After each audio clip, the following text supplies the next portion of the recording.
بسم اللہ الرحمن الرحیم، السلام علیکم، ویلکم ٹو ٹیک اسلام۔ آج کی ہماری ویڈیو کا موضوع ہے نبی کریم صلی اللہ علیہ وآلہ وسلم کی مدنی زندگی کے اہم واقعات، جس میں ہم پڑھیں گے۔ ہم سٹیپ بائی سٹیپ چلتے ہیں۔ حضرت محمد صلی اللہ علیہ وسلم اور آپ کے ساتھی 12 ربیع الاول یکم ہجری کو مدینہ کی طرف ہجرت کر کے روانہ ہوئے۔ جب آپ مدینہ کے قریب پہنچے تو پہلے اس سے قباء میں قیام فرمایا، جو مدینہ کے قریب ایک چھوٹا سا گاؤں تھا۔ حضرت محمد صلی اللہ علیہ وسلم اور آپ کے ساتھیوں نے قباء میں تقریباً 14 دن قیام فرمایا۔ اس قیام کے دوران آپ نے مسجد قباء کی بنیاد رکھی، جو اسلام کی پہلی مسجد تھی۔ جب آپ صلی اللہ علیہ وسلم مدینہ میں داخل ہوئے تو ایک جوش و خروش کا عالم تھا۔ ہر طرف خوشی اور مسرت کی لہر دور اٹھی۔ بچے بوڑھے سب آپ کو خوش آمدید کہنے کے لیے سڑکوں پر نکل آئے۔ لوگ اپنے گھروں کی چھتوں پر چڑھ گئے اور گلیوں میں کھڑے ہو کر آپ پر درود و سلام بھیج رہے تھے۔ جب آپ صلی اللہ علیہ وسلم آئے تو آپ نے وہاں پہ سب سے پہلے حضرت ابو ایوب انصاری کے گھر میں قیام کیا۔ سب صحابہ کرام کی خواہش تھی کہ ان کے گھر میں قیام کیا جائے، لیکن آپ صلی اللہ علیہ وسلم نے فرمایا کہ میری اونٹنی قصویٰ فیصلہ کرے گی کہ میں نے کس کے گھر قیام کرنا ہے۔ آپ نے اپنی اونٹنی قصویٰ کو چھوڑ دیا تو حضرت ابو ایوب انصاری کے گھر کے آگے بیٹھ گئی۔ آپ نے حضرت ابو ایوب انصاری کے گھر میں قیام کیا اور اس کے ساتھ ہی آپ نے مسجد نبی کے لیے جگہ خریدی، جو 2 یتیم بچوں سہل اور سہیل نامی 2 یتیم بچوں کی تھی۔ ان سے خرید کر جس کی پیمنٹ جس کی قیمت حضرت ابو بکر صدیق نے ادا کی، اور آپ نے وہاں پر مسجد نبوی بنائی اور اس کے ساتھ 2 چبوترے بنائے، جس میں 2 اپنی ازواج مطہرات کے لیے، ایک حضرت عائشہ رضی اللہ تعالیٰ عنہا اور حضرت سودا رضی اللہ تعالیٰ عنہا، جو اس وقت آپ کی 2 ازواج مطہرات تھیں۔ مسجد نبوی میں آپ نے ایک چبوترا بنایا جس کو صفا کہتے ہیں۔ صفا ایک تعلیمی روحانی اور تربیتی مرکز تھا، جہاں صحابہ کرام رہتے بھی تھے اور تعلیم بھی حاصل کرتے رہتے تھے۔ یہ جگہ صفا کہلاتی تھی اور رہنے والے صحابہ کو صحاب صفا کہتے تھے۔ اب ہم آگے چلتے ہیں۔ نبی صلی اللہ علیہ وسلم نے مدینہ میں جانے کے بعد وہاں پہ آپ صلی اللہ علیہ وسلم نے سب سے پہلا یہ کام کیا کہ آپ نے وہاں پہ صحابہ کرام مکہ کے مہاجر اور مدینہ کے انصار کے درمیان ایک رشتہ قائم کیا۔ ظاہری بات ہے، مکہ کے مہاجر اپنا گھر بار زمین جائیداد سب کچھ چھوڑ کر مدینہ آ گئے تھے۔ اب ان کے پاس نہ رہنے کو جگہ تھی، نہ کھانے کو کچھ، نہ کاروبار کرنے کو کچھ نہ تھا۔ تو آپ صلی اللہ علیہ وسلم نے مکہ کے مہاجر اور مدینہ کے انصار کو انس بن مالک کے گھر میں اکٹھا کیا، اور ان کے تقریباً 45 لوگ وہ تھے مکہ کے مہاجر اور 45 لوگ مدینہ کے انصار تھے۔ ان دونوں کے درمیان بھائی بھائی کا رشتہ بنا دیا۔ آپ نے فرمایا آج کے دن تم ایک دوسرے کے بھائی بھائی ہو، ایک دوسرے کو شیئر کرو ہر چیز میں۔ تاریخ گواہ ہے کہ مدینہ کے انصار نے اتنی زیادہ مکہ کے مہاجروں کی ہیلپ کی، اپنے گھر میں، اپنی جائیدادوں میں، ہر چیز میں، اس سگے بھائیوں کے ساتھ، بلکہ سگے بھائیوں سے بڑھ کر ایک دوسرے کے ساتھ محبت کا اظہار کیا۔ یہ مد نصرت کی یہ اسلامی قوت بھائی چارے اور اثار کی ایک عظیم الشان مثال بھی بن گئی، اور آج تک کبھی کسی نے ایسی واقعات کی مثال نہیں دیکھی۔ پھر نبی صلی اللہ علیہ وسلم جب مدینہ میں آئے تو مدینہ کے لوگوں نے آپ صلی اللہ علیہ وسلم کو مدینہ کا سربراہ، ریاست کا سربراہ تسلیم کر لیا گیا۔ میں یہاں پہ مساکن مدینہ کی تھوڑا سا پس منظر بتا رہی ہوں کہ یہ کیوں ہوا۔ تو نبی صلی اللہ علیہ وسلم کو مدینہ کا سربراہ تسلیم کر لیا گیا۔ وہاں پہ یہودیوں کا اثر تھا، یہودی امیر بھی تھے، اپنے آپ کو اہل کتاب بھی سکتے تھے اور طاقتور بھی تھے۔ ان کو اس بات کا ہضم نہیں ہو رہی تھی کہ انہوں نے مدینہ صلی اللہ علیہ وسلم کو کہ نبی صلی اللہ علیہ وسلم کو کیوں ریاست کا سربراہ بنایا گیا ہے۔ آپ صلی اللہ علیہ وسلم کو ہر طرف سے آپ نے کہا کہ مکہ سے پہلے کفار کی طرف سے ہر طرف خدشہ تھا کہ جنگ نہ کر دیں، مسلمانوں کو نقصان نہ پہنچائے۔ اب یہاں سکون کے لیے آئے ہیں تو مدینہ میں یہودیوں سے خطرہ ہے۔ تو آپ صلی اللہ علیہ وسلم نے کیا کیا، مدینہ کے یہودیوں کے جو 3 قبیلے تھے، بنو قینقاع، بنو نذیر اور بنو قریظہ، ان تینوں کے سرداروں کو پیغام بھیجا کہ آپ کے ساتھ میں ایک معاہدہ کرنا چاہتا ہوں، آپ آئیں۔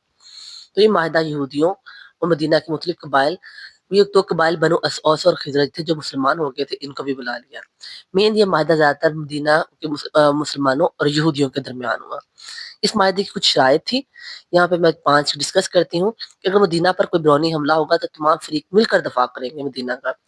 جو یہودی اس معاہدے کی پیروی کریں گے ان کی جان و مال اور عزت و مذہبی آزادی کا احترام کیا جائے گا، کیونکہ آپ نے بینگ سربراہ یہ بات کی۔ داخلی امن، مدینہ کے اندر کسی قسم کی خون ریزی اور فتنہ فساد کی اجازت نہیں ہوگی۔ اختلافات کا حل، تو کسی قسم کا اختلاف پیدا ہوا تو اس کا فیصلہ اللہ اور اس کے رسول سے مطابق ہوگا۔ قریش سے تعلقات، قریش مکہ اور ان کے حامیوں کو پناہ نہیں دی جائے گی۔ اس معاہدے کا یہ فائدہ ہوا کہ جو ہر ٹائم قریش مکہ کفار کی طرف سے جو ڈر تھا، جو یہودیوں کی طرف سے جنگ کا خطرہ تھا، مسلمانوں کو وہ ہو گیا اور مسلمان سکون سے دین کی تبلیغ کرنے لگے اور اسلام کو پھیلانے میں کرنے لگے۔ اب ہم آگے چلتے ہیں۔ جو ایک اہم معاہدہ ہوا صلح حدیبیہ، یہ 6 ہجری کی بات ہے۔ 6 ہجری میں نبی صلی اللہ علیہ وسلم صحابہ کرام کا دل کرتا تھا کہ ہم لوگ بھی جب اتنا سا ہو گیا، 6 سال ہو گیا، ہم نے خانہ کعبہ نہیں کیا، طواف نہیں کیا، عمرہ نہیں کیا۔ تو آپ صلی اللہ علیہ وسلم تقریباً 1400 صحابہ کرام ساتھ عمرہ کی ادائیگی کے لیے مکہ کی طرف روانہ ہوئے۔ تو مسلمانوں کا قافلہ حدیبیہ کے مقام پر پہنچا تو قریش مکہ کو اس کی خبر ہوگی۔ انہوں نے کیا کیا کہ مسلمانوں کو داخل ہونے سے روک دیا کہ آپ لوگ آگے عمرہ کرنے نہیں جا سکتے۔ مسلمان صرف عمرہ کی ادائیگی کے لیے آئے تھے، جنگ کا کوئی ارادہ نہیں تھا۔ آپ نے اپنے کیا نام ہے نمائندے کو بھیجا اور کہا کہ ہم صرف عمرہ کرنے آئے، لیکن کفار سے قریش مکہ سے یہ بات برداشت نہیں ہوئی۔ انہوں نے کیا کیا، انہوں نے بھی سہیل میں عمرو نامی آدمی کو بھیجا کہ آپ سے سچ مذاکرات کرے۔ طویل مذاکرات کے بعد فریقین ایک معاہدے پر متفق ہوئے جو تاریخ میں صلح حدیبیہ کے نام سے مشہور ہے۔ یہ معاہدہ حضرت علی رضی اللہ تعالیٰ عنہ نے لکھا۔ اس معاہدے کی بھی کچھ دفعات تھی جس میں تھا کہ دونوں فریقین کے درمیان 10 سال تک جنگ بندی رہے گی اور کوئی ایک دوسرے پر حملہ نہیں کریں گے۔ دوسرا، مسلمان اس سال عمرہ کیے بغیر واپس چلے جائیں گے اور آئندہ سال عمرہ کے لیے آ سکیں گے، بشرط یہ کہ وہ 2-3 دن سے زیادہ مکہ میں نہ ٹھہرے، اور اس وقت وہ صرف تلواریں رکھیں گے جو نیام میں ہوں گی۔ کوئی مکی مسلمان ہو کر مدینہ آ جائے تو اسے واپس مکہ بھیج دیا جائے گا، اور کوئی مدنی مسلمان ہو کر مکہ سے واپس نہیں بھیجا جائے گا، اور اگر دیگر قبائل کو اختیار ہوگا کہ وہ جس فریق کے ساتھ چاہے حلیف بن جائیں گے۔ اس معاہدے کا یہ فائدہ ہوا کہ 38 مسلمانوں نے ایک معاہدہ کر لیا کہ 10 سال تک وہ جنگ بندی نہیں کریں گے، جنگ بندی رہے گی، کوئی دوسرے پر حملہ کریں گے۔ ان کے جو ہر وقت کفار کی طرف سے خطرہ تھا، کبھی جنگ احد ہو رہی تھی، غزوہ احد، غزوہ بدر، غزوہ خندق ہو رہی تھی، اس کا ایک خاتمہ جو خطرہ تھا وہ ختم کر دیا گیا۔ اب ہم آتے ہیں فتح مکہ کی طرف۔ فتح مکہ کا جو مین سبب بنا کہ صلح حدیبیہ کا ٹوٹنا تھا، کہ کفار نے کیا کیا، جو ایک معاہدہ کیا تھا جس کی روح سے وہ ایک دوسرے کریں گے، کفار نے صلح حدیبیہ کا معاہدہ توڑ دیا، جو فتح مکہ کا اہم سبب بنا۔ دوسرا، مسلمانوں کی خواہش تھی کہ وہ دیگر مختلف ملکوں پر اپنا حکومت کر رہے تھے، لیکن جو مکہ جہاں پہ جو مین مسلمانوں کا مرکز تھا، جو خانہ کعبہ تھا، وہ ان کے ابھی تک کنٹرول میں تھا، وہ ابھی تک کفار کے، اور خانہ کعبہ بھی بتوں سے بھرا پڑا تھا۔ آپ صلی اللہ علیہ وسلم نے صحابہ کرام کو کہا کہ ہم مکہ فتح کریں۔ صحابہ کرام 10,000 صحابہ کے ساتھ مکہ کی جانب پیش قدمی کی۔ راستے میں آپ نے سخت رازداری رکھی تاکہ قریش کا مکہ کو خبر نہ ہو۔ کفار قریش مکہ نے اچانک سے جب اتنے بڑے لشکر کو دیکھا، ان کی تو ذرا تیاری نہیں تھی، وہ تو ایک دم پریشان ہو گئے۔ مکہ کے قریب پہنچ کر حضرت عباس کو قریش کے سردار ابو سفیان کے پاس بھیجا، اسلام کی دعوت دے۔ ابو سفیان پہلے تو گھبرایا، پھر اس نے اسلام قبول کر لیا، اور آپ نے فرمایا جو ابو سفیان گھر میں داخل ہوگا وہ محفوظ ہے، اور جو اپنے گھر میں رہے گا وہ بھی محفوظ ہے، اور جو خانہ کعبہ میں پناہ لے گا وہ بھی محفوظ ہے۔ اس طرح 3 طرح کے لوگوں کو آپ نے پناہ دے دی گی۔ دوسرے، فوج کو ہدایت دی کہ کسی کو قتل نہ کرے، اگر مزاحمت نہ کرے، ہاں اگر کوئی تھوڑی بہت کرے تو پھر اس کے ساتھ کر سکتے ہیں۔